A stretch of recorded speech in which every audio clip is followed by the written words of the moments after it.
Hello. Welcome to another November episode. Yeah, genocide. Genocide. This one is not genocide. Welcome to Astoria. Yes, better than your history class. I'm Jamie. I'm Kylie. And we just got finished talking about Nazis, today. Like, we're recording this right after that. So we're going to change the mood up a bit today. Yes, it's been a very sad mood. Yeah, we're gonna, up it a bit. We're going to be talking about someone who is very well known, very influential. That's the word. I was trying to think, because I knew I wanted to do a person, because it's been a while. Yeah. And I was trying to think of someone who, is very well known. And I immediately went to music. I was like, I have to do a musician. And so I am doing a musician today. Oh, yeah. You haven't done one in a hot minute. I know. I was trying to think, have we done a musician? Like someone who's famous in that way? Well, we did a composer. We did That's true. Beethoven. But we never did a singer or someone more modern, I guess. I don't know. I mean, we did Marilyn Monroe and oh, that's true. Audrey Hepburn. That was a while ago. Okay. Yeah. Oh, yeah. That was like a year ago. Well, perfect. So we're going to do a fun episode today. It's going to be a two-parter just so it's not extremely long. Mm-hmm. And I'm basically just going to break it up with their childhood today and kind of the start of their career. And then next time we'll talk about the rest of their career. Are they dead? Yeah. Is it Whitney Houston? No. You could probably guess it within 3 guesses. Okay. Who do you think? Okay, not Whitney Houston. You have 2 more guesses. So they're dead. Is it Michael Jackson? Yep. Oh my God. I was about to be like, it is MJ himself. So, I've always been fascinated by this guy. Jackson 5. Exactly. Because he's just so weird, and yeah, there's a lot to him. So, I decided to cover him. So my mom saw him in concert. Really? When she was younger, yeah. That's pretty cool. So buckle up, guys, because this is a ride. And it's very sad. It's he had a really sad life. I feel really bad for him, but anyway, we'll get there. So my sources real quick. Hold on, I wrote them on my phone. Okay, I used biography.com to find everything about Michael Jackson. I used his IMDb page. Oh my God. The biggest thing I used was a documentary on YouTube. Okay, that's better. I used 2 documentaries on YouTube. I was very fascinated. So I watched one that is called The New MJ Documentary, Man in the Mirror. It came out in March 2017. You can find it on YouTube on Ernest Valentino's official YouTube channel if you would like to see it. I really like this documentary because it also I believe there was a movie. I know there's been a few movies made about him, but there was one that actually shows an actor kind of going through his life. And so they kept showing clips of that to kind of help tell the story. Yeah. Which was cool. And then the other one was Michael Jackson Life, Death, and Legacy. And it's on an account called Free Movies. Wow. So that's as best as I could get with who actually, created those movies. But that's the title of them. So the reason why I chose him was because, like I said, I wanted to find a singer, someone involved in music. But also I was who is the most successful? Who was able to really make a name for themselves? So eventually, I was going to do Elvis, but then I was his movie just came out. I was going to cover it. Yeah. So I was you know what? I'm going to choose the next influential person after Elvis. And that was Michael Jackson. Mm-hmm. So, and they're connected in a way. So we'll get there. But so I'm going to talk about the king of pop today, the most successful entertainer of all time. A boy who just couldn't grow up. And that's really the big theme here. He called himself Peter Pan. And we'll get there as well. So a lot to look forward to, but we're going to start with his childhood. They made fun of him on South Park and he was dressed up as Peter Pan. For Neverland. Oh my God. Oh, okay. Okay, perfect. Let's do this. I just did my research last night, so I'll remember all the info. Oh, okay. I'm the procrastinator. All right, so Michael Joseph Jackson was born on August 29th, 1958. He was the 8th child of Joe and Catherine Jackson, and he was born in Gary, Indiana, which was known to be like the city on the move is what they called it. It was a city where there were a lot of people of color living there, and even the first black mayor of a city in America was there as well. They had lots of work. They had lots of businesses and nightclubs, a lot of opportunities for people of color, and so it was a very big area for them. Joe, his dad, made a very big impact in his life, and not a positive one. Oh, God. But just for starters, Joe, as they were growing up, he worked at the steel mills, which was dangerous work.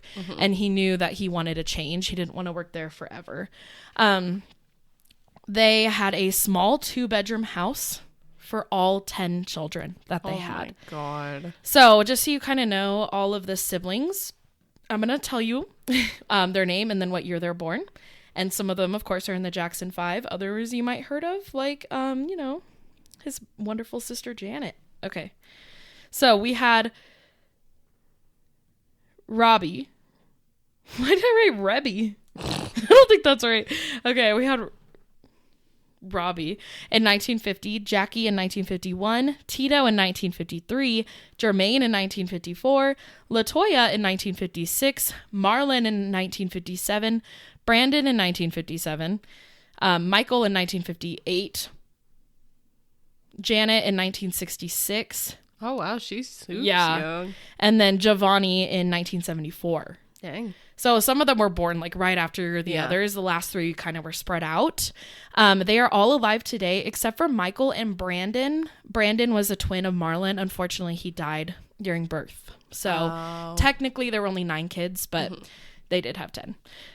They were a very, very close family. They loved music. They loved being able to just be together. And when you're in a 2-bedroom house, you're very close. You have no option than to be close.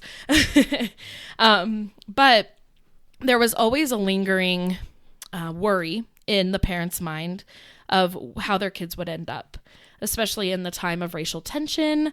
They weren't too sure of their kids' future. But Joe had a really big drive for them to be successful. He kind of was not going to take no for an answer. And that was his way of, quote unquote, protecting and loving them, was to make them become something bigger. So just so we can kind of remember this time, for Black people during this time, the 2 best ways to be successful and to be big were either being an athlete or an entertainer. They really didn't have any other option to make money, unfortunately, because, a lot of businesses are not going to hire them. They can't really climb the corporate ladder. Like, there's not a lot of opportunity for them. Exactly. Michael Jackson, growing up, he had this instant love for music, and he really looked up to so many big artists like Gene Kelly, Fred Astaire. He just was so fascinated by the way that they could kind of take over a stage and be really entertaining. And he immediately wanted to do that with his life from a young age. He felt that these people he would watch and these people he would see pictures of, he felt like they were so far away from him. Like he would never be able to get to that point because of his upbringing, because he's living in a tiny house with his siblings, like he didn't really see the opportunity for him. And so he wasn't really like, I want to be famous one day. He was just like, there's no way I'll be like them.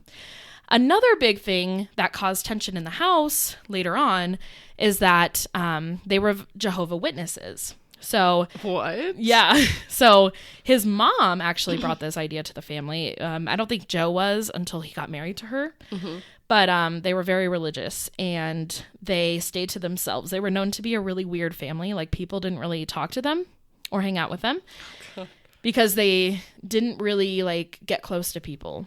And they didn't celebrate holidays. So there was really no time to like connect with other people.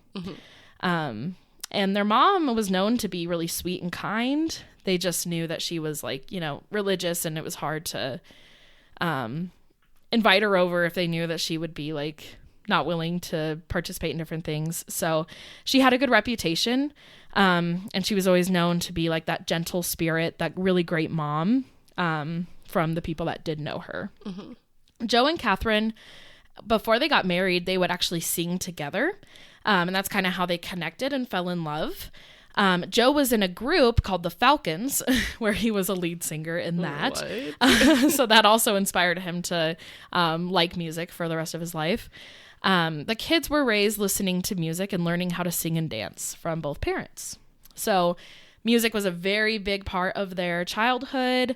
Their mom loved to sing like spiritual songs. And then their dad was very into Motown. And so kind of like finding ways to mix the two. And Michael Jackson especially was the one who was interested in the dancing part and kind of like learning the different things like that. Catherine said that Michael was born naturally talented and outstanding. Like all of the kids had a musical talent to them. Yeah. But he stood out the most just because of the way that he was just like, it was so natural to him. Like he didn't have to be taught it. When people would come over and see him, like his other family, or, you know, they did have some friends. Yeah. When they would come over and watch them perform, they would all just stare at Michael.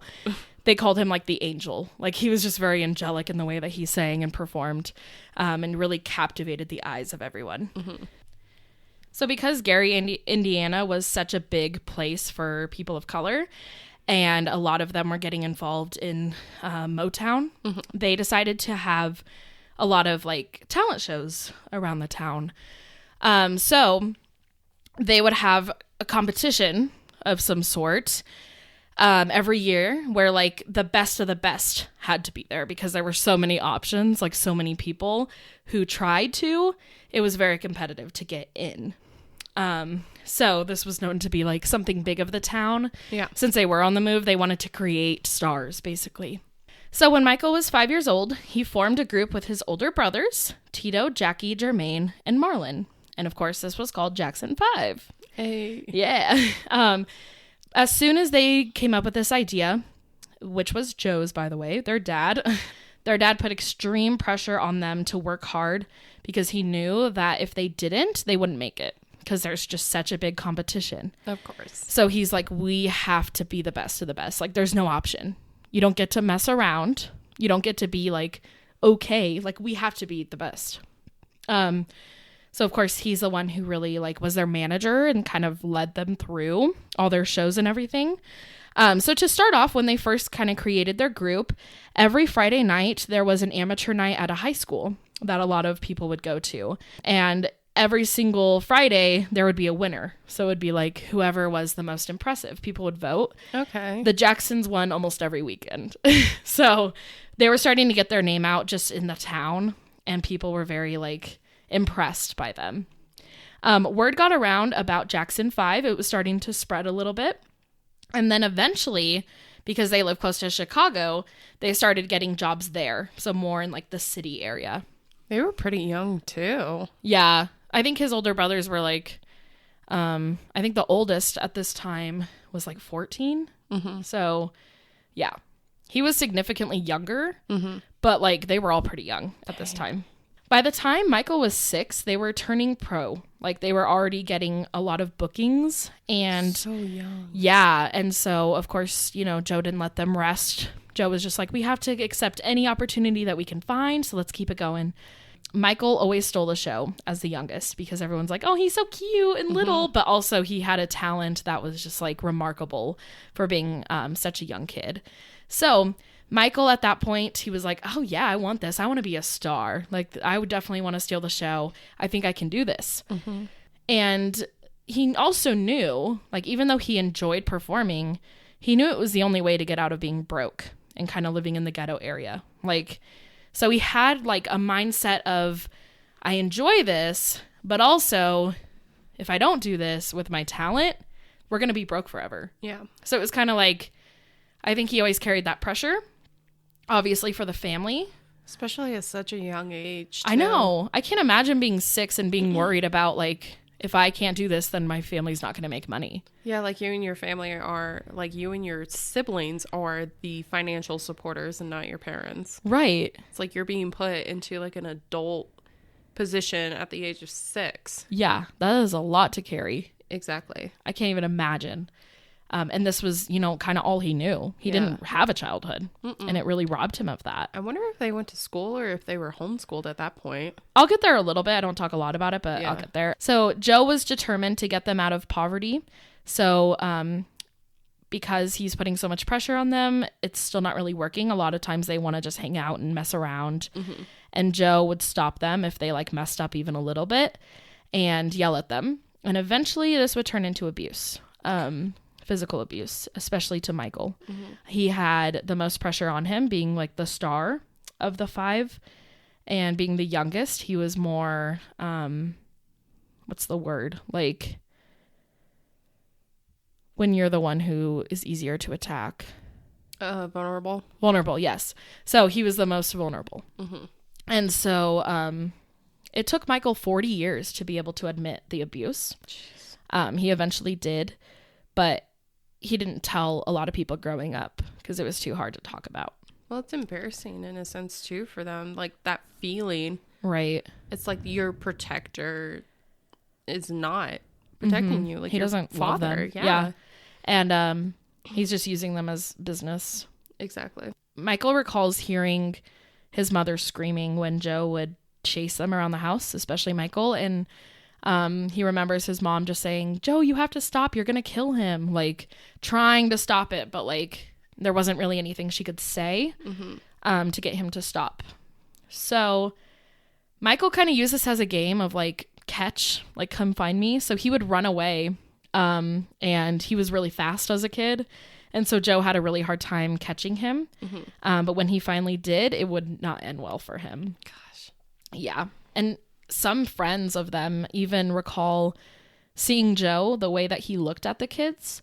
It was he had fire in his eyes. It was do not mess this up.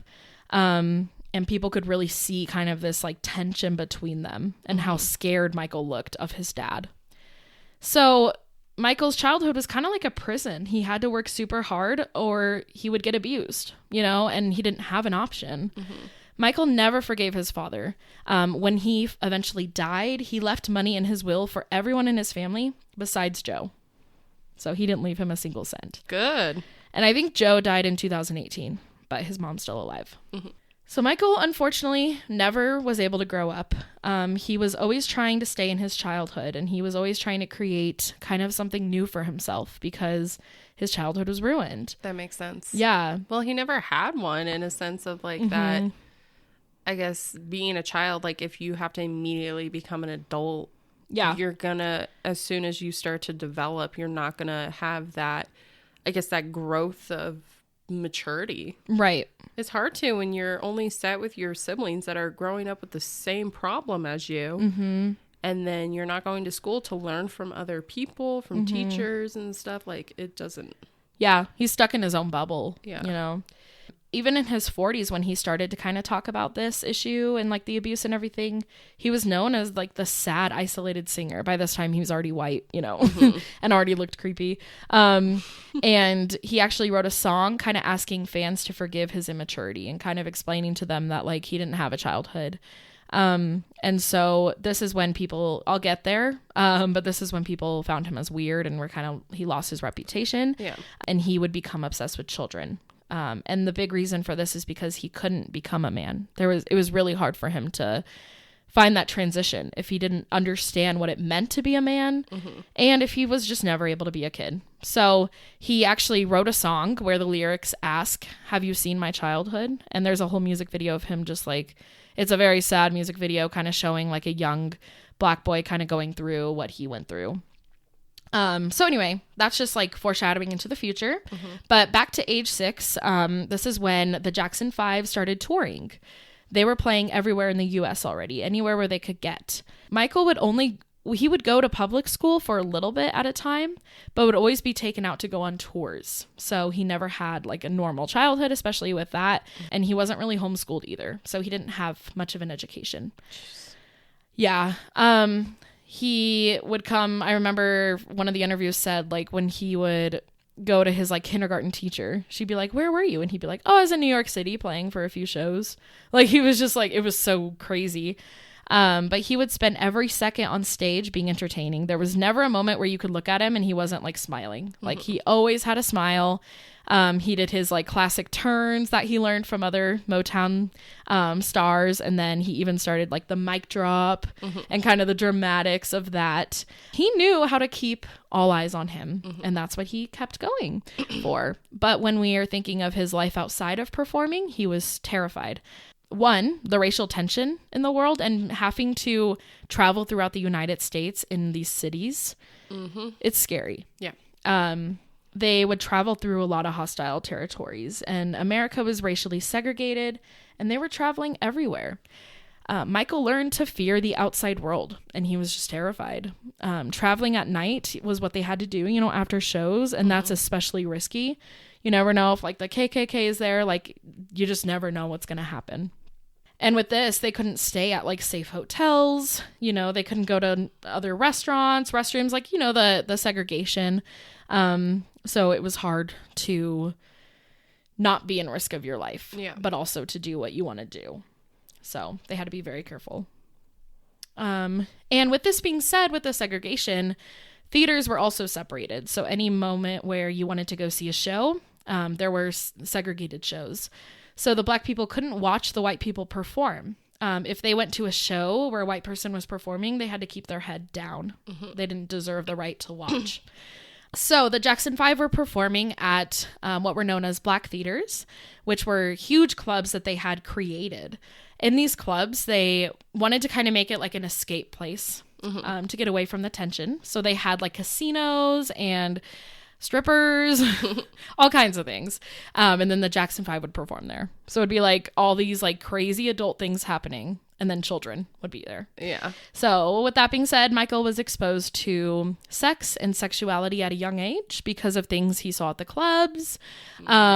His brothers, they would all stay in one room, and his brothers would hook up with girls and tell Michael that when they brought a girl home that he needed to pretend to be asleep. And he never was. So he heard everything. And so, you know, as at a young age, he's 6 years old. He's going to have an unhealthy relationship with sex because he doesn't understand it. Yeah. Because then he'd go home and his mom would say, like, sex is a sin. So then he'd have this, like, confusion where it's like, my brothers are doing it, so they're going to go to hell. And, like, I can hear them doing it, but my mom says not to. But we're performing in these clubs where it's like, you know, sex is, like, a positive thing. So he's just, like, he doesn't know what to think, you know? Because no one's teaching him. Right. Yeah, so he just has a really mixed up perception of sex. And in 1977, Jackson 5 were earning up to $6,000 a gig. Jeez. So this is when they really were becoming pretty successful. And Joe was like, all right, y'all are doing so good, I can give up my job. So he quit his job at the steel mill. And they ended up actually signing a contract with the Steeltown Records. And this is when they released their first official single, Big Boy, where at 9 years old, Michael sang about growing up and leaving childish things behind. So they actually wrote a song about him being like, I'm grown up, when am I going to find someone to love me? And he's 9 years old. Oh my God. Yeah. But people like this song. They sold 10,000 copies. This wasn't that big. If we hear 10,000, it's really not that big. He was on the charts, but like not really on the big charts. Yeah. Or sorry, they were, not just him. So they weren't super big yet, but they were kind of getting their name out there and performing in little venues and different things. At this time, with Motown being so popular and Black performers, you know, wanting to get out there were a lot of charts to be on. Motown Records was a huge one. Motown Records was if you get on Motown Records, then you have made a big deal, and you know that you're going to have a successful career. Oh. So like Diana Ross was on it, you know, like big stars where they had these opportunities to be able to tour and different things. So at the time, Motown Records was led by a man named Berry Gordy, and he was the most powerful man in Black music. So everyone knew his name and knew that if he contacted you, you were in. So at this time, Motown had 17 number one singles on the mainstream Billboard charts, which is pretty good because they're kind of breaking through the battle of racial segregation. And people in different areas are wanting to listen to Motown, even if they're white. So this was a huge deal, and he was a part of kind of music getting everywhere. Like I mentioned, Diana Ross was a part of this, as well as the Temptations, different groups like that, who were starting to become really big at the time. Yeah. So Motown really was able to change Black people's ability to perform and have a successful career. If it wasn't for this big concept of Motown, they wouldn't have the opportunities that they do. And it's just so crazy to think about how this wasn't that long ago, like in the 60s. It's like, yeah. So it's just wild. But in July 1968, the Jackson 5 auditioned on camera and gave the best performance they have ever given, with Michael leading them. They knew that if they recorded themselves, they could kind of send this to different record deals and kind of see if they could get bigger.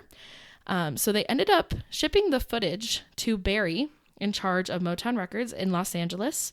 And they thought, when Motown Records was reviewing the footage, they actually thought that Michael Jackson was like a little person and not a kid. Wow. Because of his like mature sound. Yeah. So Motown Records was immediately like blown away by their performance and ended up signing them. And once they found this news out, they were like, we made it. Like, this is it. This is the highest we could get. Like, there's nothing above this. And so, they felt satisfied. They were like, we are where we need to be. We can move out of this house. We can get a bigger house. And, like, we're successful. So they really didn't think there was anything bigger coming. But on October 7th, 1969, they created one of my favorite songs of all time, I Want You Back. Oh, gosh. I love that song. It's so good.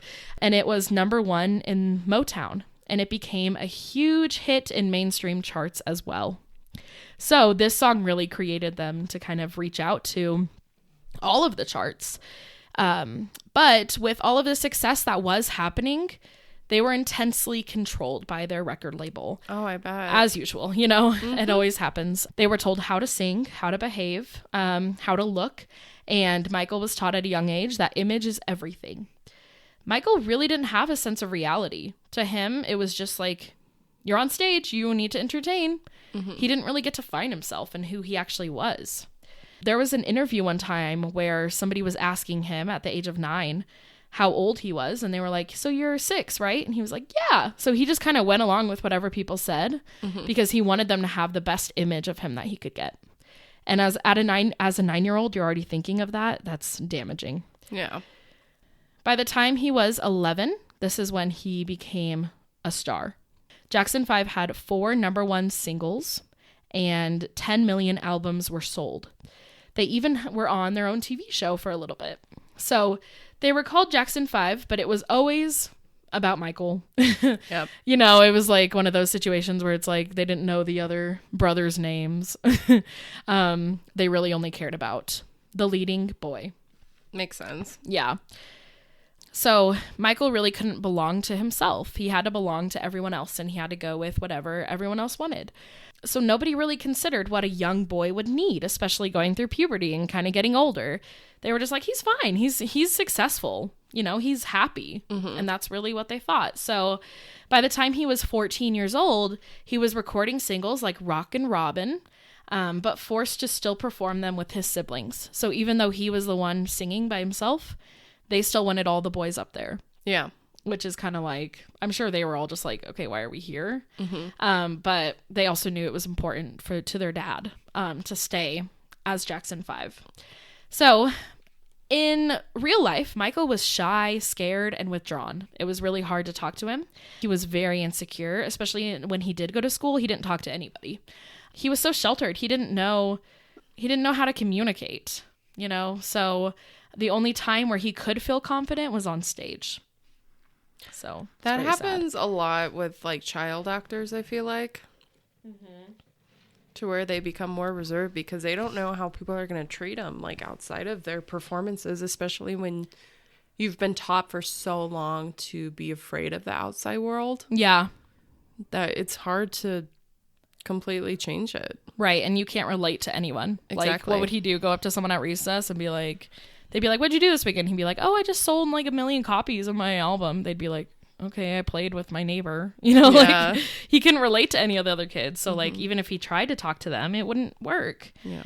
So especially when he's growing up and kind of becoming this teenager, he was very awkward in his growing up, and like his body, like he became very lengthy, and he just showed his sadness a lot. You could tell that he was pretty sad, but he also seemed humble. He seemed like he was like, even though I'm getting famous, like I'm still this normal boy who grew up in Gary, Indiana. And everybody, like everyone around, was just giving him this idea that he needs to stay young in order to keep Jackson 5 going, especially his dad. So even though he was growing up, he kind of convinced himself he was still like 5 years old.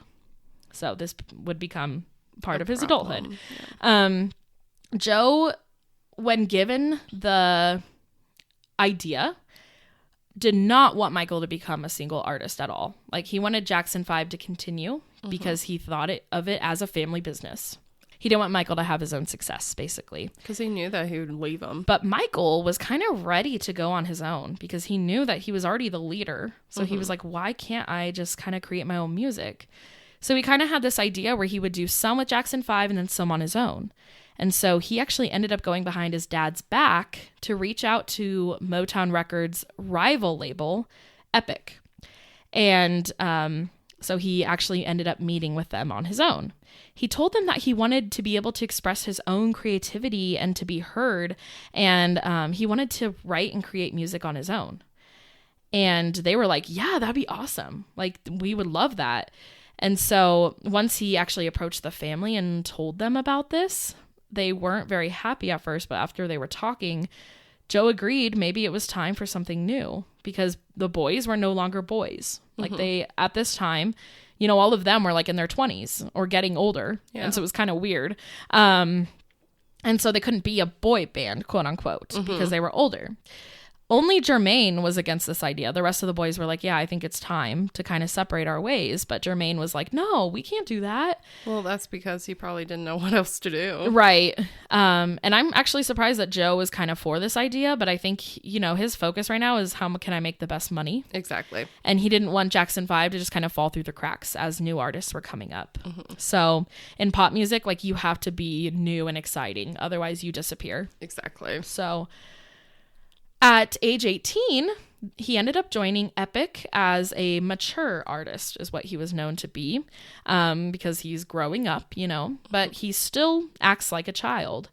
There were a lot of times where the producers were just like, he is weird, because he would act like a 4-year-old. Like, he would take, one example of this was like, he would take someone's wallet and like open it and like make the cards all fall and then laugh. He thought it was fun. So he was like, yeah, he was just very childish, but they were like, he's talented, so just ignore that. Yeah. So one really big turning point of his career was when a producer offered him a part as the Scarecrow in the film The Wiz. I love The Wiz. It wasn't very successful, but it has a really good cast. And he was really good in it. But so when he brought this idea up to his dad, Joe was like, absolutely not, because it required Michael to leave the family for 3 months to live in New York City, and it would bring him to be a big star because of the cast that they already had. And so Joe was like, he was kind of threatened by this because he's thinking of Michael moving on his own and thinking of like Michael kind of getting rid of the family, And so he was like, don't do the film. It's not good for you. They're going to change you, and like trying to convince him not to. Being manipulative. Yeah, and Michael was just like, no, Dad, like I want this opportunity and you can't really control me anymore. Like he was able to kind of lose some of that control from Joe finally. And even his managers really had his back because they knew Joe was controlling. So they did everything that they could to get Joe to stay away so that he could do the film. And so he ended up doing The Wiz in 1978. This was a triumph for Michael. This is what he was kind of known for at the time. The way that he played the Scarecrow, if you've ever seen The Wiz, it's like Wizard of Oz, but like better. Like they like up it up, and it's just exciting and fun. I highly recommend. You don't have to watch the movie, but like just watch like clips of the musical. It is so fun, and the whole cast, you know, is people of color, and it's just like they bring like this like jazz to it. But when he played the Scarecrow, he had to wear huge shoes. Oh gosh! And everyone was just so impressed by the way that he could still dance in these shoes and just like, you know, do his turns. And he just like he stole the show in this movie. And they were like, how do you dance in a complex costume like that? Like, there's no way. Mm-hmm. So this movie really upped his career, and it also introduced him to Quincy Jones, which was the producer. And Quincy was just blown away by Michael. He was like, I see so much potential in him. I'm going to help him out. I'm going to get him to be big.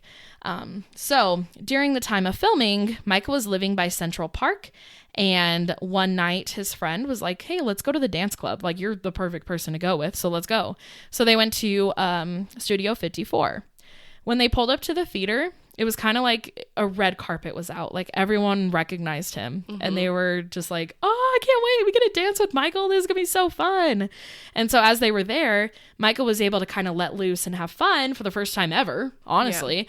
Yeah. And his friend was trying to convince him, you know, find a girl, hook up with her. Like, you need to be able to experience life. This is your chance to meet someone that you can love. At this time, Michael really only had one girlfriend. And she... later on, when they interviewed her, she said that she thought they were friends. So to him, she was a girlfriend, but I don't think they were. I know, I feel so bad for him, but that was the only experience he's had with love. Yeah. And so his friend's just like, you know, you need to meet someone and get out there. Especially like now, like people are into you. Like you can really find people to love you. And Michael was just kind of like, I don't know how to talk to people, but okay. And he just didn't care about women. Like he didn't feel the need to hook up with women or to meet women. He just wanted to have fun, like, because he's still a child, you know, he's not going to mature in that way. No. And so he kind of turned that idea down and was just like, no, I can't do that. And everyone just thought it was weird how he like kind of didn't take control of that part of his life, but he didn't. It took him a really long time to.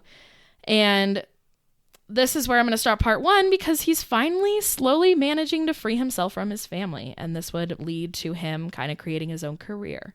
So part 2 is going to be about his career as a solo artist, the downfall of his career, and his death. Oh, no. So hold on tight. But yeah, his childhood is just, it hurts. Yeah. Because there's no positive moments. Besides maybe when he was like 3 or 4. Well, yeah, because he worked so much, and then he was never, I think with, like, the problem that he has, too, with, like, not wanting to really, like, meet women and stuff like that, is that he wasn't really around them. Exactly. Yeah. So, we talked about socially awkward Michael Jackson as a child, and, yeah.